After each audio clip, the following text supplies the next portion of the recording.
There we go. Welcome again and good afternoon, I suppose it is. My name's Mike. I'm one of the committee members for the Bristol fundraising group. We're joined today for a session by Teresa Litzer on how to use LinkedIn to maximise connections and engagement. So Teresa is a freelance marketing strategist and a trainer focused on social media and content marketing, working with non-profits and purpose-driven brands to help them improve their marketing digital communications more purposeful.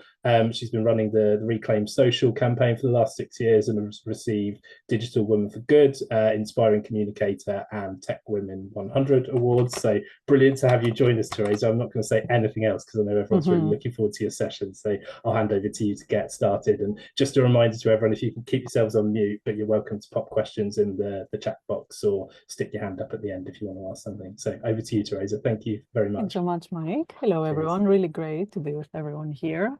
Let me share my screen and we can get started.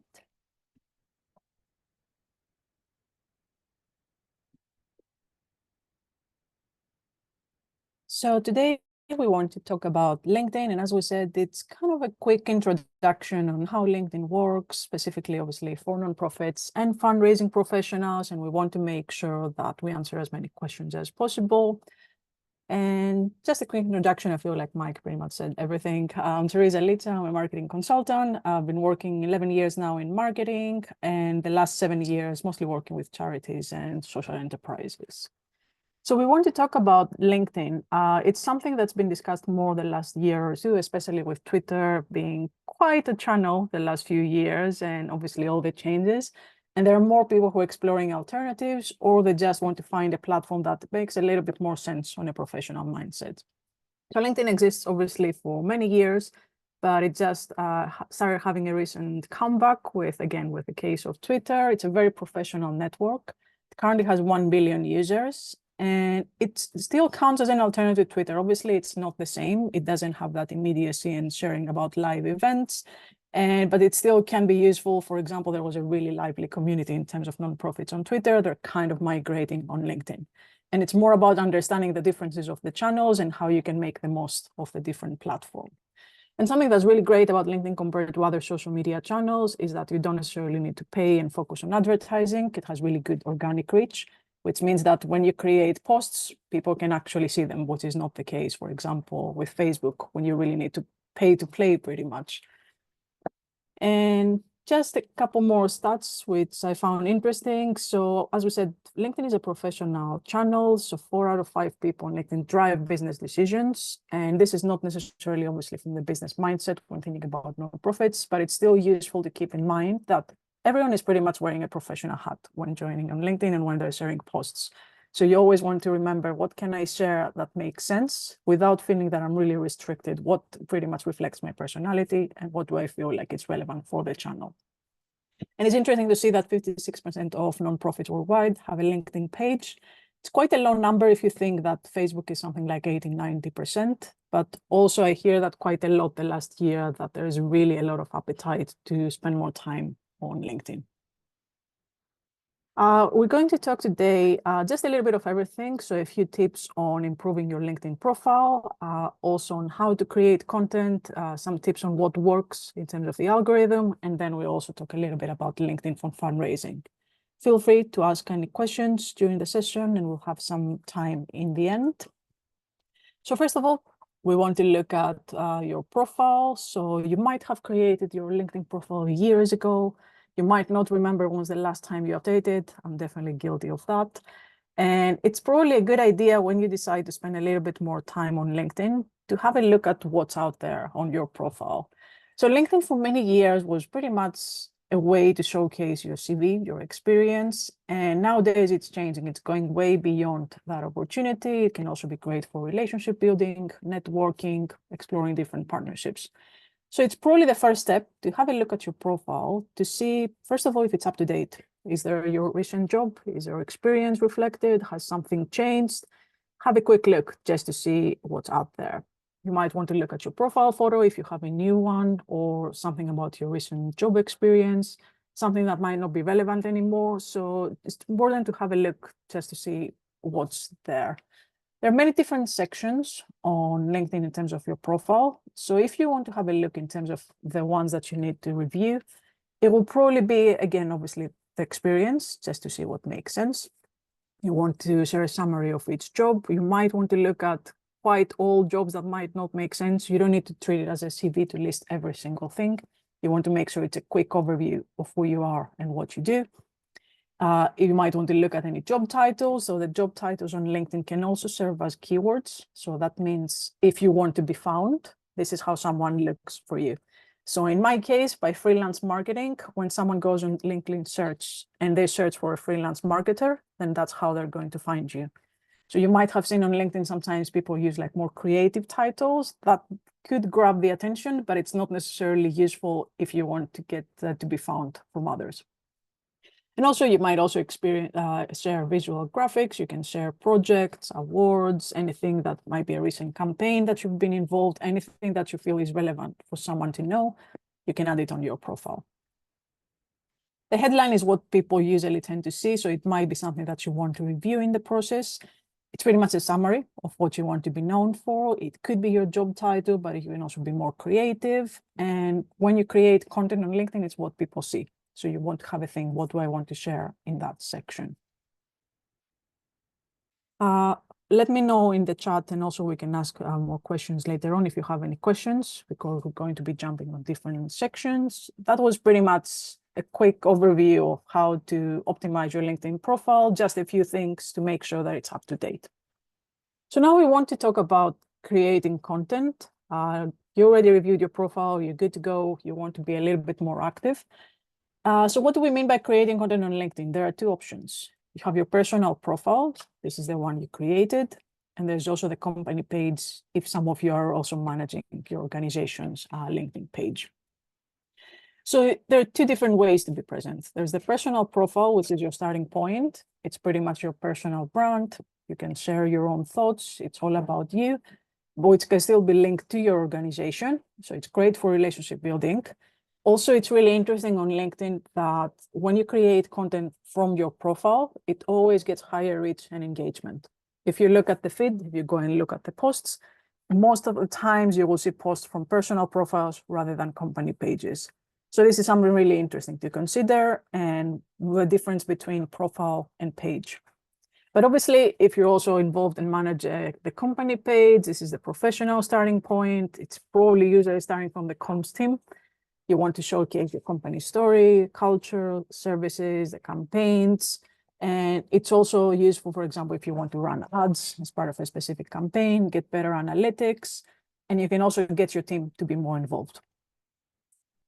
So pretty much just to visualize what I just explained, you could start from your profile. It could be a new profile, it could be inactive, and there's also the company page. So this benefits you having the credibility linked to the company page, but also it's really useful to think of it vice versa. So your starting point for a company page is the page, this is the account, but also the page can really benefit from the personal profiles because it really amplifies the network. So for example, your organization is sharing a post on the LinkedIn page, could be a new campaign, but at the same time, if you have, for example, 2,000 followers, if 5 people from your team are sharing that, this really maximizes the reach and the engagement because everyone could have a network of like 500 or 1,000 followers. So it's really a great opportunity to boost your visibility. It makes it more authentic in terms of relationship building. And it also makes it more interesting if the team, and especially specific roles, they feel that they want to be more engaged. So it's a win both from the comm side, but also from fundraising or any other activities within your organization. And this is just an example of pretty much what I explained. So the starting point could be the comms team sharing a post, but then you can also have a team to amplify it to their own networks. And just a few examples, I was recently working with SCVO on getting the team more involved. So this is one post that you share from the company page. And then there are the team members, whether they do it on their own or they're just encouraged from the team to promote this and add their own voice. So this is what's really important. It's one thing to just reshare a post for the sake of supporting your organization, but it can also be even more useful and impactful when you share your own thoughts, because obviously you're adding your own voice, you help with credibility, and it's easier for someone to feel like the content is more authentic. And this is the opposite. This is someone sharing post and then the company sharing the post on their page. And it's just a reminder that if someone feels comfortable on their own personal profiles to create content, which is obviously still linked to the organization, you can always do that on both sides. It's not always going from the company page to the profile. It can also go the other way. And a couple of tips to consider on that front. So as I mentioned, it's always good to repost sharing your own thoughts. So this is pretty much here. When you see the post, there's an option to repost and it says repost with your own thoughts. It's useful because as I showed in the example earlier, it helps you to share your own voice here. And for people, it feels more authentic being able to share what you think about what you just shared. And also you don't want, just because we say it's good, for example, to share company posts, it doesn't have to be every single post. It's more about the case of sharing what makes sense and finding the voice and finding the objectives that make sense for you and where you want to be engaging more. And we talked about that. And that was really just an idea to explain. And it's really important on LinkedIn because it's not necessarily in the same way on other channels, the difference between the profile and the page, and how you can really benefit in an ideal scenario of blending the two within the organization. So let's talk a little bit more about the algorithm, just to give you an idea of what works and what you need to keep in mind. So the content types on LinkedIn, it's nothing that you haven't seen on any other channel, but it's more about what works. Something that I really enjoy is the text posts, and something that is really rare on other channels to work well. So you'll probably see on LinkedIn text post, which is like usually long text, or it could even be a paragraph, and they work really well because the whole idea on the channel is about thought leadership and it's about sharing your own thoughts. So it doesn't have to be always visual. It doesn't need to be like a very professional video that you spend too much time. It's just about, again, using your own voice and sharing your thoughts. So it's one of the most popular content types. So it is a good idea to create that, and it doesn't have those barriers when you feel like I need to spend time on visuals. Of course, images and videos still work really well. There are the single image posts, there are multiple image posts, and videos have started working really well. So you might have seen carousel posts. So this is a series of images when you share and someone can just scroll right and keep going to see more messages. This is a really nice way to share more content in a visual way. So rather than just sharing only long form text, you can also explore how can I use different images in a way that I don't just add everything in one image and I still make it engaging and I still make it appealing for my audience.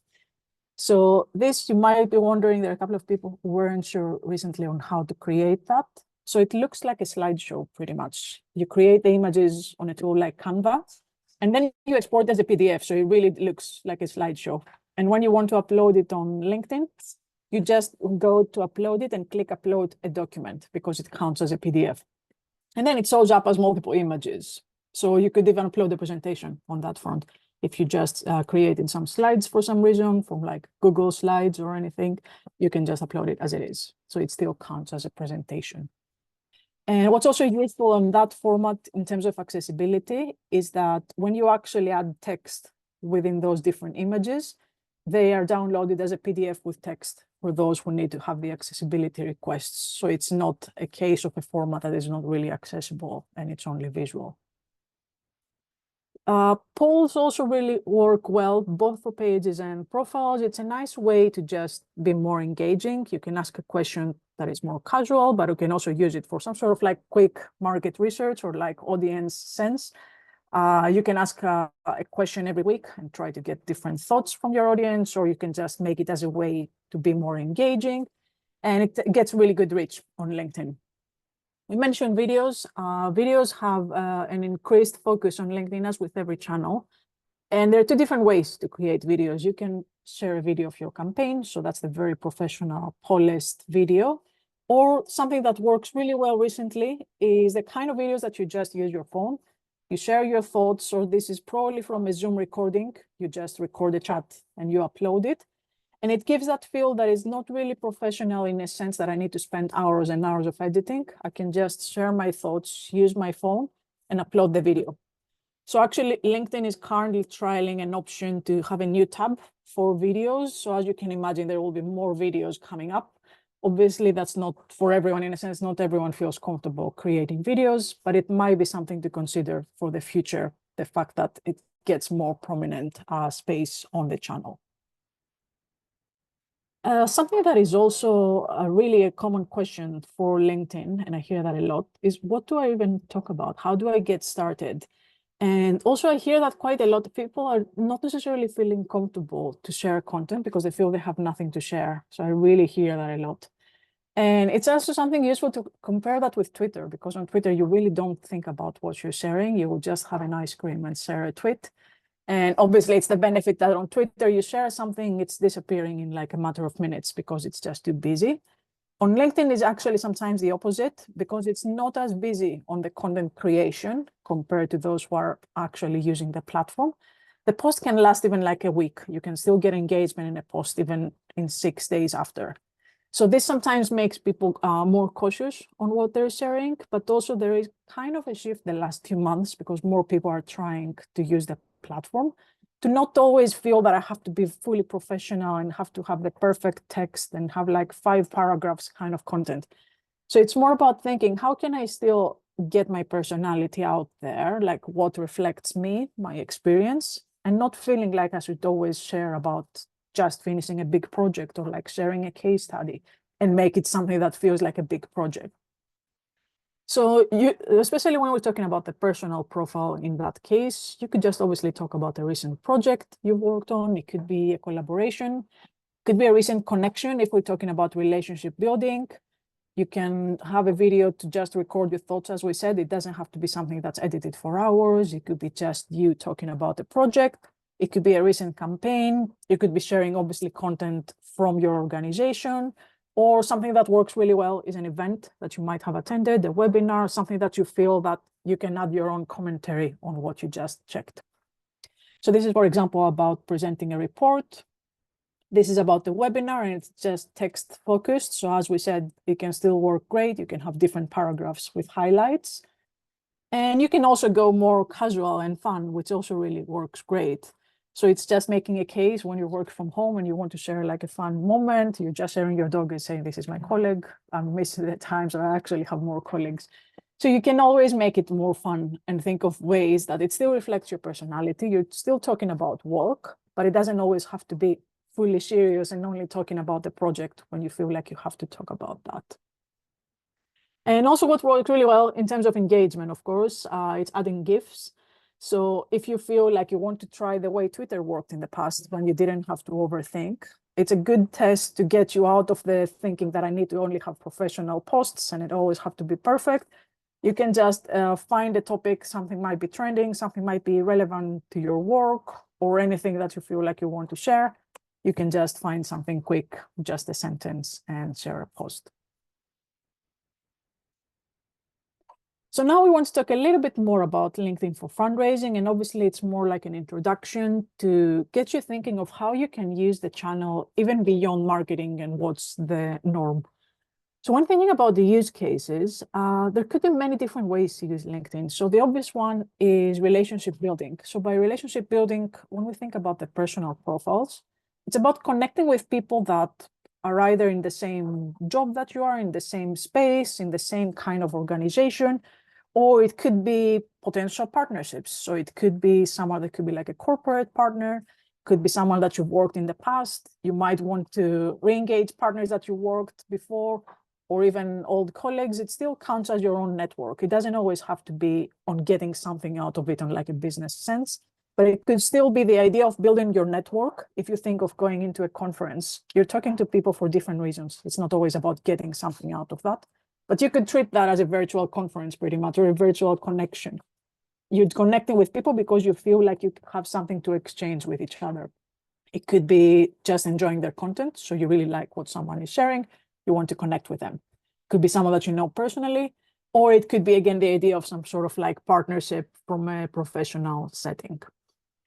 LinkedIn is also really great for research and prospecting. It's a really big database. As I said, there are 1 billion users and they're all in the professional mindset.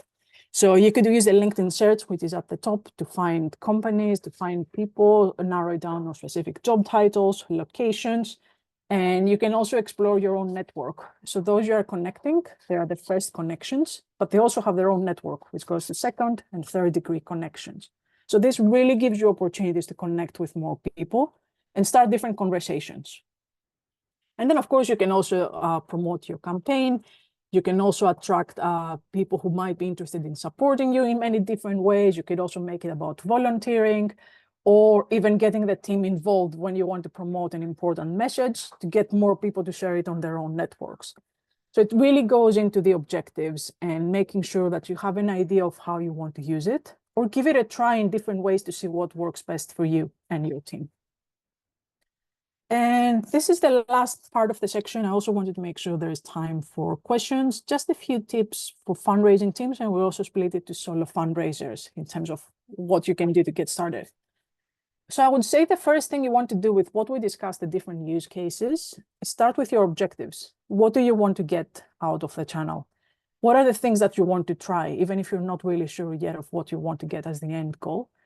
How do you want to use it as a use case? How do you want to get started? What's really useful with every channel is to spend time to understand the platform. What's the kind of content that I feel comfortable sharing? Or how can I dedicate some time within the month to make sure that I try different ideas to see what's working, or I'm connecting with different people, or I even do the outreach and the prospecting if it's more about the corporate partnerships kind of approach.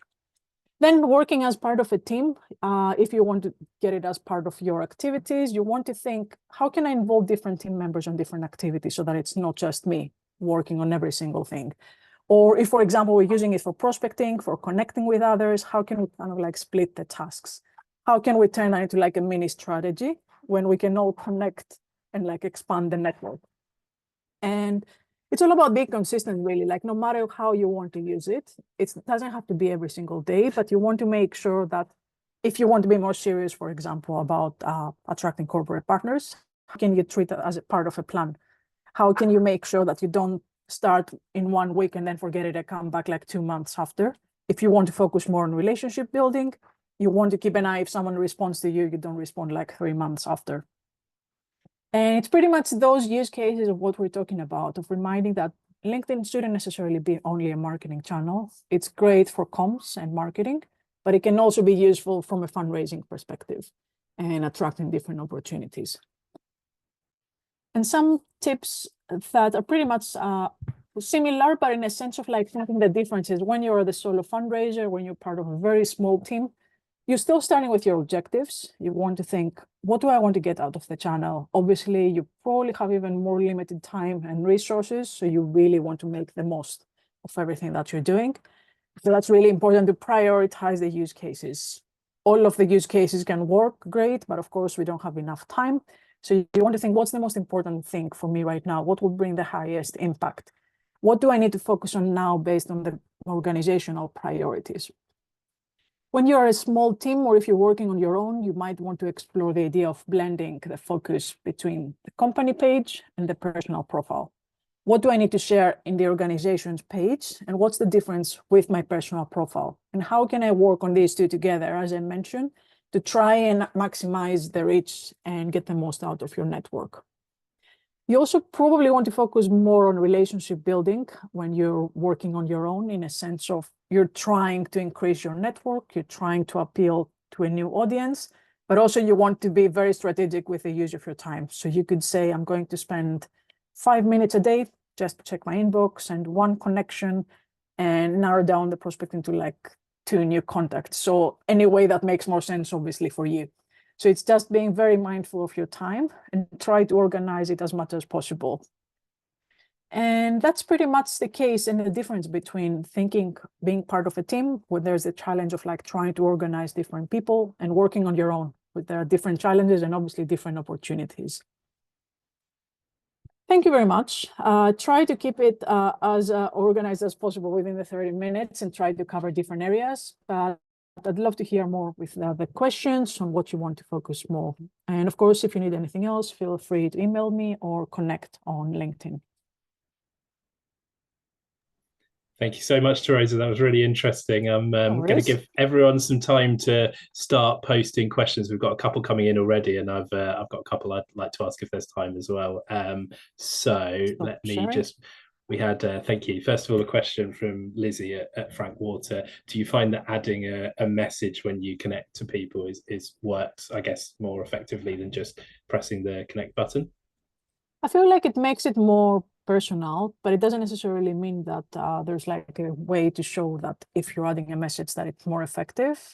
In many cases, I'm not adding a message because I feel like if the person sees my profile, I'm sending the connection because it's relevant. But obviously, there could be a case when someone just wants to promote their services and you feel like this is an annoying kind of request. It's probably best in that case to see the message and filter if you want to accept that or not. So if you have something very specific, maybe you met someone at the conference, you might want to send a message to say, oh, I met you there and I'd like to connect. But if you feel that is a connection that just makes sense, it doesn't always have to be a message with it. Brilliant, thank you. And then we've had a couple of broadly similar questions that I'll ask together. So Claire from Triade asked, do you have any tips for engaging with prospects? And then similarly, Margarita says, yeah, what would you suggest when trying to attract more corporate partnerships through LinkedIn? Yeah, I'm actually working on a workshop on that for next month to share more details. But like long story short, it's obviously part of a strategy. And it's more what I said, trying to think, who do I want to reach? Is there like a specific kind of organization, company size, specific focus and area? And then as you create that plan and the starting point, you want to make it a little bit more specific. I want to build a relationship with 3 people within the organization. I want to connect with them. Ideally, you want to make it as personal as possible in a sense that it should always feel about the relationship building rather than just messaging someone to say, I want you to be my next corporate partner for this reason. So as with everything that you want to sell and pitch to someone, you want to focus on the connection.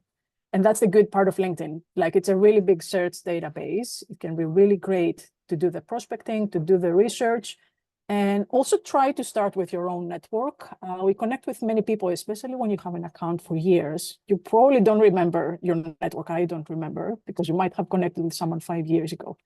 So I'd say the first starting point is go into your connections. When you click on the contacts, it says my connections, to try to understand the different industries, the different job titles, who's following you, because that could make it even easier to start a conversation. And then if it's about a new approach, you probably want to work with a mini plan and a strategy. Okay, who do I want to target? How can I make it very specific job titles, specific areas of focus? Is it, for example, for CSR professionals? Is it someone in a more extended, like a small company kind of CEO approach? How can I make it more specific? And then based on that, to delegate different tasks to the team. Happy to share more on email because I'm working quite a lot with that. Currently working with the company we help them. Brilliant. Thank you, Teresa. And then Laura, sorry, I skipped over your question and then realized it was probably on a similar subject. So you'd asked about any success stories or experience of using LinkedIn for getting corporates on board and best approach. Feel free to, I don't know if you want to unmute and expand on that or if you feel that one's been answered already.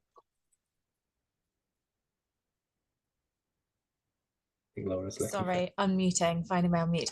No, I feel, yeah, that was all really useful. It's just, yeah, I think how to embed it into the strategy for us. So yeah, thank you. So just an example of, I'm working now with an organization, a charity. I was hired to help them with a marketing strategy for generating new business interest. So it's more like corporate focused. And even though I started focusing on the marketing strategy and created the marketing plan, we quickly realized it's about generating new business. So the business development team should be more involved. So that's when we started working now on a LinkedIn plan in a sense of like the idea of relationship building, just to make sure that you separate the marketing side of things and the outbound marketing, like inbound and outbound, so that you make sure that the prospecting, the relationship building, the connections, they can all come and feel more authentic. So it's pretty much creating different tasks and a plan that makes sense, of course, for an organization based on the structure, the needs that they have, and try to help them as much as possible in the process. For example, how to use the search on LinkedIn to find the right job titles and do the prospecting, or what's the approach and the plan in terms of like doing the outreach, and all the things that make more sense, obviously, for each organization.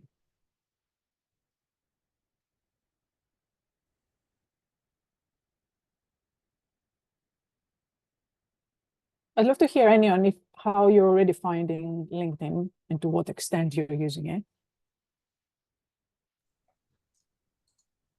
I think Mike has just dipped off, so we'll see if he comes back. Yeah, so we do, well, I use it, but I guess one of the challenges I have, Teresa, which I don't know if it'd be helpful if you could talk over, is kind of at what point does bringing the, it is very business focused LinkedIn, and then it has shifted a little bit now where people are definitely sharing more about their true self and sharing their experiences and things. At what point, kind of, where do you find that balance in sharing about your personal life and then also the professional side? Yeah, do you have any thoughts on that? Because I always struggle a little bit. I think it's a really good question. I feel like, as you said, it's all about the balance. It's obviously a professional network. So, for example, posting only photos from holidays, it probably wouldn't get us anything. It could get likes and comments, but it's also going back into the objectives. So wearing the professional hat, you want to make sure that you talk about your work, you try to reach the right audience that you have in mind. But also, you don't want to only post about this, as you said, because it's not yourself out there. It's your personality that you want to highlight. So when we're thinking about the personal profiles, it should be a balance. It's always about what you're doing and what you want to communicate, but you can still add personality to it. Thank you. No worries. Sorry, my laptop decided to lock itself for a sec, so I don't know. Yeah, I saw that. No worries. I now can't see any previous questions, so I don't know if we've missed any. But there's one just coming from Margarita, which was on my mind actually, around recently reports that posts that link out to kind of external content aren't doing particularly well. I wondered if you could talk a bit about that as well. Yeah, it's really interesting, and it was announced last week, how LinkedIn now, when you're sharing linked posts, so just a link to your website, the link is becoming smaller, simply because, as with every social media platform, they don't want you to leave their own platform to go on every other site. Usually on most social media platforms, when you share an external link, it doesn't get the same reach as just sharing text, for example, or sharing an image. So this is a challenge on every platform, but it's also interesting that, for example, there were many cases that I just shared a link and it went really well because it was relevant, or you can share it again to try different times. And there are many people who are trying to share a link in the comments, or they might say, I've added the link on my profile, or you can message me to share more details. So you just want to be a little bit more creative, but it doesn't necessarily mean that you shouldn't add links in general. It's just something that in many cases, it might not show up to like as many people as you could. Yeah, thank you. And similarly on the algorithm, something I wanted to ask, I see lots of people post about, and I have no idea if this is a thing or not, but the concept of the golden hour, which is like the first hour after a post is posted, if it gets lots of engagement, then it's kind of put out to other people. And I just wondered how real a thing that is or not, and if it is, whether that's also a way. I know you were talking earlier about the interaction between sort of company pages and personal profiles, and just thinking, if a charity puts out a post and several employees kind of quickly share it and engage with it, whether that's something that sort of is a bit of a hack to kind of get that increased reach as well. I think it's true to an extent. In most platforms that are governed by algorithms, when you share a post, the algorithm wants to understand if it's interesting or not. So that means if there is engagement, they will show it to more people because it feels like it's something useful. So on that front, it is true. But also, there are many people who say, when you say best practices about LinkedIn, like, oh, when you share a post, you have to be there 30 minutes before, 30 minutes after, try to engage with other accounts, engage with like big creators to get more reach. It's not necessarily the case that you have to do that. It won't guarantee more reach, but it's just thinking how an algorithm works. As you said, like if an organization shares an important post, it's not necessarily about every single post. If it's a big campaign launch, you might want to get a few people to like engage or share quickly, not like in a minute, but still to share that to more people to amplify their reach and get more people to see that. But it's just general practices. It's not necessarily that you have to do it within the hour or else it's not going to get seen by everyone. So it sounds like getting a boost from the algorithms is important, but what's more important is kind of having the authentic, original, and obviously the content should be good, and relevant. Yeah. And on a similar line, Sophie asked, I feel like lots of people with LinkedIn, me included, it's often like, someone once told me, is this true? So Sophie said, someone once told me that for maximum engagement, you should try and post at the same time of the day. Is there any truth in that? And I guess just general tips around good times of day to post, or weekdays versus evenings, weekends. I feel like I've seen that tip from many people, saying that you should always be consistent. But I'm also wondering, like, how many times do we really remember if someone posted at 10 a.m. compared to like 12 p.m.? Maybe it's relevant for someone that has a really big following and you can't wait for their post, but chances are it's probably not as relevant as they say. But I think it's probably good to remember on LinkedIn how most people check the platform when they're working. You wouldn't necessarily go, most people wouldn't necessarily check their LinkedIn on a Saturday morning. So you just want to keep the timelines on what really works for everyone. So for me, I usually try to aim for like 10, 11 a.m. when it's the time that you feel that everyone is active. Because if you share it, for example, at like 8 p.m., chances are there wouldn't be like the same people looking at your posts. So you just need to consider, as long as it's within the working hours, I think that's good. Yeah, and I've actually heard other people say that the advantage of posting in evenings and weekends is that there's a lot fewer people doing it. True. So there's not the same competition. Yeah, true.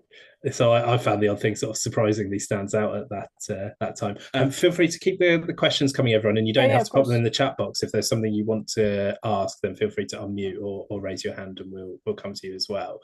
Something else interesting in Teresa is just if you had any tips around how to sort of organize yourself around what you want to post about, and any kind of practical tips, because something I found sort of mainly prompted by your tips, actually. I've started trying to post on LinkedIn more this year, and at the start of it you kind of think, I don't really have anything to say, and then even just as you go along, like jotting down ideas and keeping a running list of like things you've seen, things you've heard about, things you're passionate about, like things you see on the news that are relevant to your charity or whatever, suddenly you go quite quickly from like not knowing what to post about to not being able to decide what thing to talk about. So just wondered if you had any tips on sort of how you go about building that idea and sort of organizing thoughts. Yeah, I feel like this is really common. I hear that from a lot of people since I started working more on LinkedIn. It feels really hard as a channel to decide what you're going to post, which we didn't really have that struggle on other channels.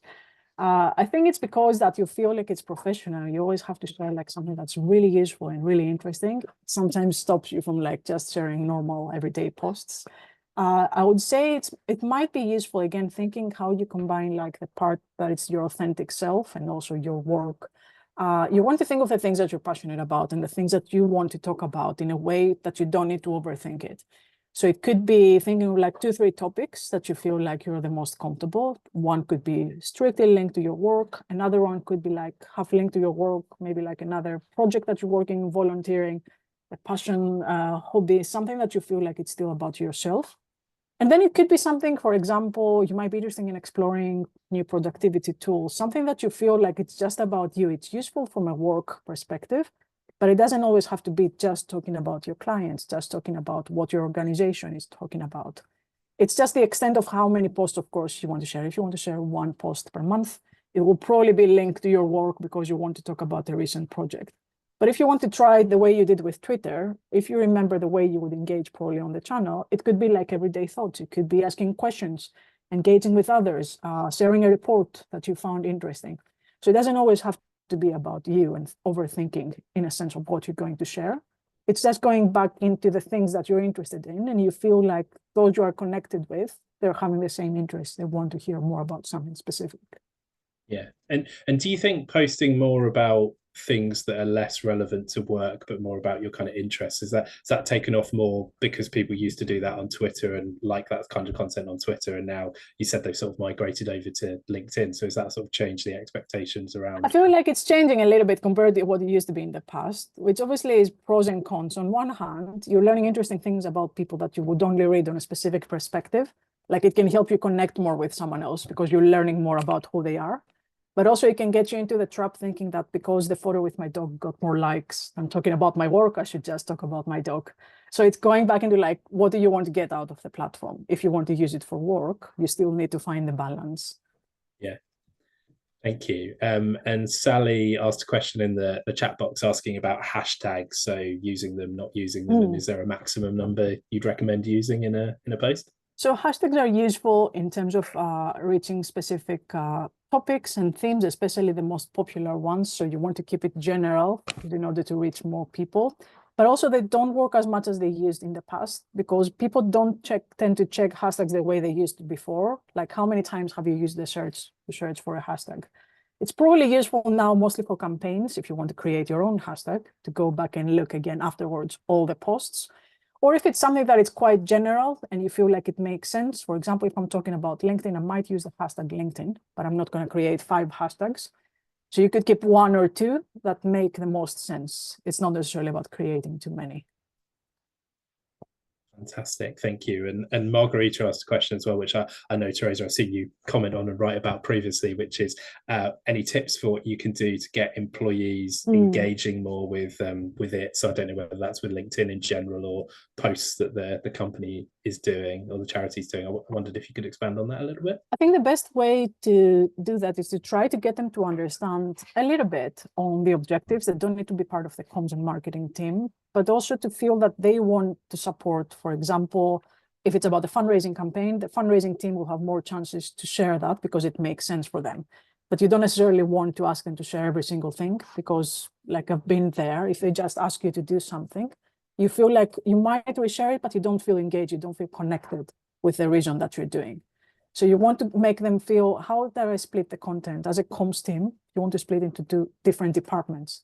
How can I reach the right people that it makes sense for them and they will be excited to share that in a sense that they feel that they're involved and they don't just like feel dragged that they need to do it for the sake of doing it. And it's probably also an interesting question on how to engage the senior leadership team, which sometimes is really easy, sometimes is really hard, depending on like how they feel about social media. Because this goes back into the idea of credibility and thought leadership. If you can get at least 1 person from the senior leadership team to get that buy-in and see them more active on LinkedIn, you have more chances to involve more people from the team. Thank you. Margarita and Sally, I hope that's answered your questions. If either of you want to expand on that or come in with a follow-up question, you're welcome to do so. And yeah, does anyone else want to ask anything or feel free to come off mute if you've got another question at all for any kind of tips on using LinkedIn for your organization. I'll pause for a second because I've got one more question I wanted to ask as well, but I'll wait to see if anyone else jumps in there first. Never tell who's typing. I'll just ask them while we're waiting. I know you talked a little bit about images on posts, and you said like LinkedIn's really good in that you don't always need an image, but they can sort of boost engagement. Something I've been reading about and trying out recently is sort of AI generated images, which could be really good if you've got a topic that you don't have an obvious image for, but you can kind of create something to illustrate the concept or whatever. And using something like Microsoft Copilot, it's frightening how quickly it can just create any image on demand completely for free within a few seconds. But when I've tried doing that, I find actually posts do quite badly if they've got an AI image attached to them. And I just wondered if you knew anything about that or any tips on AI generated images in general and kind of how they work or don't work on LinkedIn. Yeah, it's a really good point. I feel like recently there were more AI images and you would see them quite a lot. I think that in some cases, as you said, it is useful when you feel like you don't have something specific to share, but also you don't want to overdo it. And something I was reading is that LinkedIn, they want to start marking when an image is created from AI.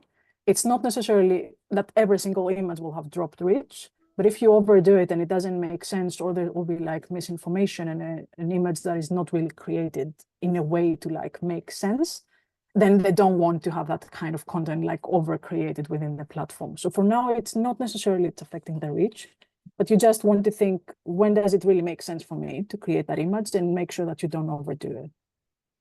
Brilliant, thank you. We've had a question from Rosie as well in the chat box. So Rosie said, my audio mic isn't working, unfortunately, but I'd love to hear more about content types. Do you need to keep mixing it up, or will posts like carousel posts, video, etc., kind of always perform better? I think it's probably best to mix it up. Of course, if you have the design skills or resources or someone on the team can help you. For example, for me, video takes ages. It's not my favorite type of content, so I'm not creating much. I prefer text because that's what I feel more comfortable, but I can also create a carousel post or share an image from something that happened. But it really comes to what you feel comfortable. And in an ideal world, yes, you want to mix them up so that you understand what works best for your audience, people are not bored by seeing the same thing over and over. And it's more interesting anyway for everyone, the way you see the content. It's nice to see something different from time to time. Yeah. Fantastic. Thank you. Hope that's answered your question, Rosie. We've got a few minutes left if anyone else wants to ask any final questions. One just come in from Sophie. So can you recommend any particularly good LinkedIn profiles to follow for LinkedIn tips, or I guess, good examples of best practice and that kind of thing as well? Other than that, yeah. I'll just, before you answer that, I'll give a shout out for yours, because I think it's always incredibly helpful. So please do post your profile link in before we finish, because I've certainly taken a lot to connect actually with everyone anyway. I don't think there's a specific profile, and it really depends again on how you want to use it. I wouldn't say when thinking about a good profile that it's one way to see that it makes sense. It goes back into what you want to get out of it. For example, someone looking for a job, they're looking at the job experience and make sure that everything is polished. But if you're a consultant and you want to get new clients from the channel, then you might want to make it a little bit more promotional, but in a way that makes sense. So it goes back into how you want to use it. And I would say the first thing to do is just make sure that you look at the profile and everything seems up to date, that all the different sections that you can have an opportunity to mention something that is useful, you can just do it and try to understand really how you want to use it, or just experiment with it. Try and have a look at the different sections, what makes sense for you. And I know you gave a few examples of particular charities that you've been working with or posted or post kind of interesting updates. They'll be available for anyone listening back in the recording. Yeah, I don't know if you could just recap which ones you mentioned earlier that you thought were particularly good. What I really like doing when I want to look at, for example, how charities use LinkedIn, I might click on one charity. Usually I might start with a big one or a specific cause area, something that I'm personally interested. And then when you click on the page, you also see recommendations right under it or on the sidebar on the right. So this is a really quick way to focus. You can even search for your organization and then check the similar profiles. It recommends other pages. So that's a really nice way to see relevant organizations, how they're using the channel, what are the kind of posts that they're sharing, and get you to understand more. And the same is also for profiles. When you look at your profile, there are some recommendations of profiles that might be relevant. It doesn't mean that it's necessarily accurate, but it's more of trying to understand people who are relevant to you or companies who are relevant to you to see what you can really learn from others. Yeah, thank you. We've had a couple of shout outs in the chat box for Michelle Benson, so for fundraisers and yes, strategies. True. It's a really good profile. It's a really good example. Yeah. Michelle posts lots of kind of things with quirky images and cartoons and combining sort of sense of humor and serious points. So thank you for that, Emma, really good example. Bridget as well. And then we've just had a couple of comments from Andy to say thank you very much, Teresa. Great session and really helpful to maximise LinkedIn content. Similarly from Lizzie saying thanks so much. This has been really interesting. So thank you everyone who's asked a question and shared comments. I know one or two people further up were posting links to their LinkedIn profile as well. So you're very welcome to all do that and kind of connect with free to share that. It's always a good idea to connect this way. Yeah, why not? While we're all in the mood for trying to kind of increase connections and engagement. About relationship building, exactly. Yeah, exactly. And Teresa, I posted a link to yours in there as well. Thanks, so I just wanted to do a final shout out. Has anyone got a question that they haven't had a chance to ask, or if there's something you've asked and you just want to kind of expand and get clarity on? We've got a couple of minutes left, and if not, we'll wrap things up in a moment or two. Just keeping an eye on the chat box. Yeah, lots of people saying thank you very much, and posting links to their profile pages as well. In which case, I'll just say a few things to finish off. So firstly, thank you so much for joining us, Teresa. It's been really interesting to get your thoughts on sort of general good practice and also where things are at with the algorithm at the moment. So really appreciate you joining us. For everyone who's joined us today, we'd really appreciate it if you could just spare a few minutes to fill in the feedback form. I think hopefully we can post that fresh in the chat box now, just so people have got it in amongst all of the LinkedIn profiles that are appearing in there at the moment. It's good to see that. Yeah, exactly. We'd love you to just take a few